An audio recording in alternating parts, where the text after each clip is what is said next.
No niin. Sitten me ollaan kynsien leikkuun äärellä. Ja mallina meillä on tässä Maijuli, joka ei välttämättä tykkää siitä kynsien leikkauksesta, mutta hänkin on tottunut siihen, kun hän on siitä saanut sitä aina palkkaa, kun se on onnistunut tosi hyvin. Ja kynnenleikkuu välineitä. Mulla on tämmöiset vähän isommat sakset. Sitten mulla on ihan tämmöiset pienet sakset, nämä on varmaan enemmänkin kissojen kynsille tarkoitettu. Ja naapurikin menee mönkkärillä sieltä morjens, heippa vaan. Ja sitten yksi, mitä mä käytän tosi paljon, niin on kynsiviila. Ihan tämmönen karkea paperikynsiviila. Niin tällä on tosi helppo sitten myöskin opettaa nuorta koiraa tai vanhempaakin koiraa siihen, että niihin kynsiin saa koskea. Ja täällä viilallahan ei pysty sitten niinku liian syvältä viilaamaan, vaan täällä saa just niinku sopivasti. Ja sitten jos se kynsi on materiaaliltakin, no voi hyvänen aika, on semmoista, että se lohkee tai siihen tulee teräviä reunoja, niin täällä kynsiviilalla saa tosi hyvin nekin sitten viilattua siistimmäksi, niin ne ei tartu huonekaluihin ja mattoihin kiinni, eikä sitten myöskään aiheuta ikävästi naarmuja, kun koira tykkää vaikka tulla syliin tai muuten kiipeillä. Hyvä. Mutta nyt tälleen kun hän on tässä mun kainalossa näin istuu, niin usein etujalan kynsiä, niin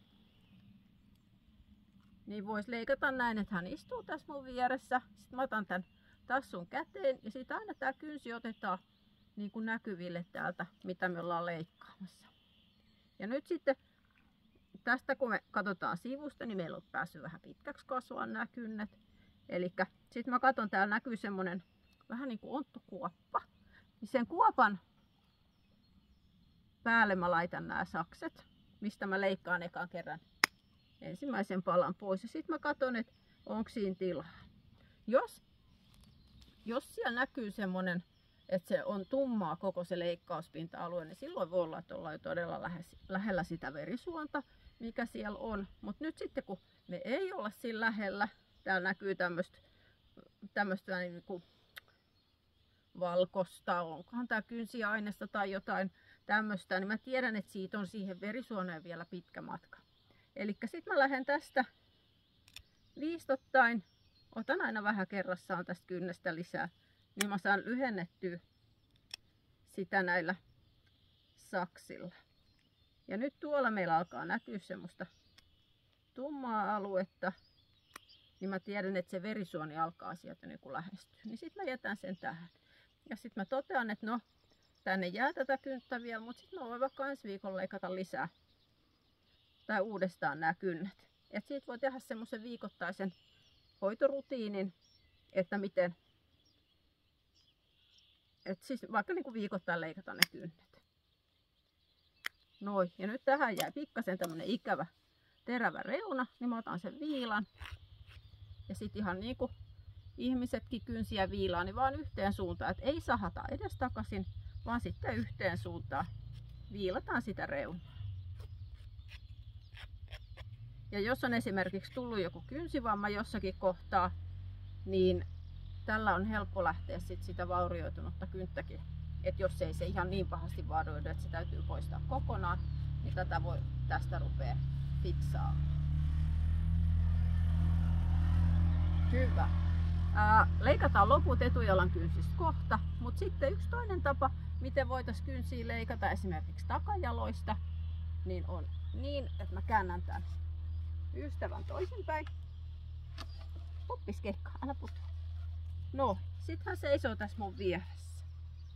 Ja sitten, tässä on hänen häntä, täällä on toinen takajalka ja tässä on sitten tää jalka, mitä mä rupean nyt sitten leikkaa.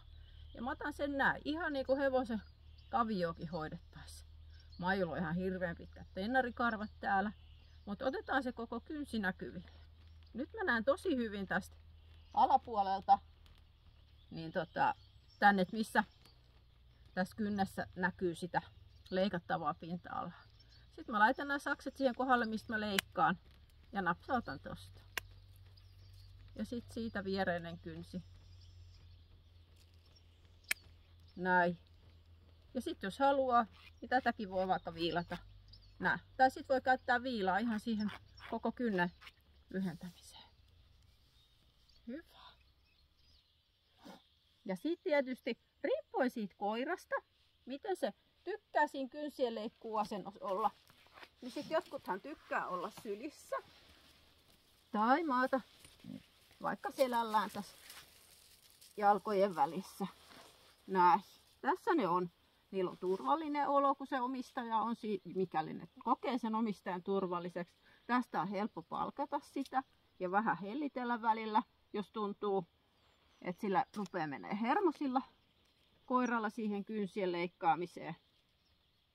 Mutta sitten tässä voidaan, tää voi olla vaikka semmonen viikoittainen hellittelyhetki sille koiralle.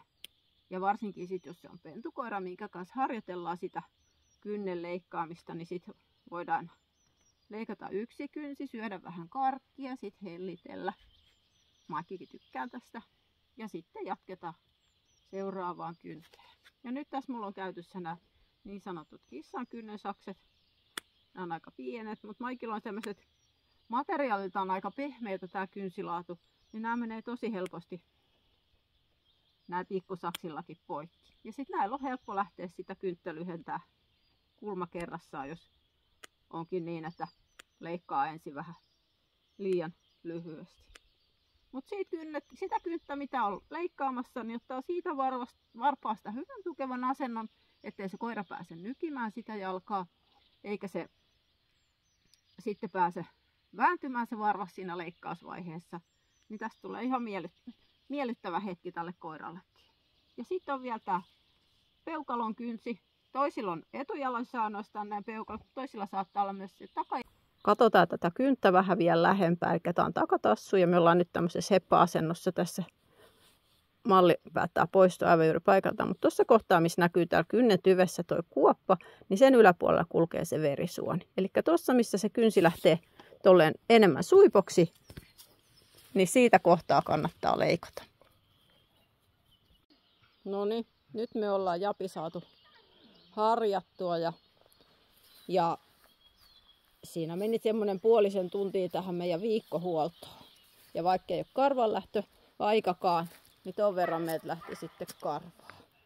Mutta nyt sitten tärkeimpänä muistetaan, mikä on tänä keväänä tullut pinnalle, niin ei heitetä niitä koiran karvoja sinne luontoon, vaan viedään ne roskikseen. No niin. Nyt me ollaan niitä takkuja saatu availtua, niin mä tällä karstalla otan nyt tästä pinnasta tätä tämmöistä irtokarvaa pois, jos siinä nyt sattuu olemaan. Ja tästä tulee sitten, jos näyttelyyn ollaan menossa, niin vähän semmonen pörheämmän näköinen. Siistitymmän näköinen, kun otetaan tästä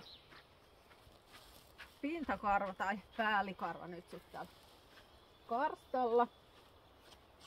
Tässä saattaa vielä lähteä lisää sitä karvaa. Se näkyy sitten tässä karstassa. Sitten mä otan nämä tennarit täältä alapuolelta. Enäpä karkkaa.